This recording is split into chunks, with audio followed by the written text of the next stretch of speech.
আজকে সংবিধান দিবস, তার চেয়ারম্যান ছিলেন আমাদের বাবা সাহেব আম্বেদকর শ্রদ্ধেয়। আজকে যখন গণতন্ত্র বিপন্ন, ধর্মনিরপেক্ষতা বিপন্ন, মানুষের ভোটাধিকার নিয়ে, নাগরিকত্ব নিয়ে স্বাধীনতার এত বছর পর কোশ্চেন তোলা হচ্ছে, আমাদের নতুন করে সবাইকে প্রমাণ দিতে হচ্ছে আমরা দেশের নাগরিক কিনা। এর পেছনে এনআরসি কাজ করছে। আমরা স্তম্ভিত, আমরা দুঃখিত, আমরা মর্মাহত, আমরা শোকাহত।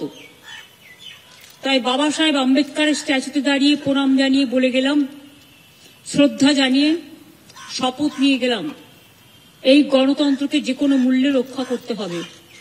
ভারতবর্ষের গণতন্ত্র বৃহত্তম গণতন্ত্র। এটা যারা এখন বর্তমানে ক্ষমতায় আছে তাদের দয়া আসেনি, তারা স্বাধীনতা আন্দোলন করেনি। আমরা আম্বেদকরের কনস্টিটিউশনটাকে মেনে নিয়ে চলবো, বুকে নিয়ে চলবো এবং মাথায় নিয়ে চলবো। আমাদের যা গাইডেন্স দিয়ে গেছে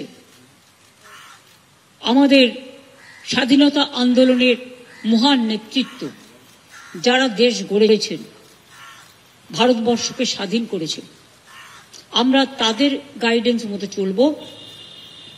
আমরা বিজেপির গাইডলাইন্স মতো চলবো না, এটা খুব পরিষ্কার।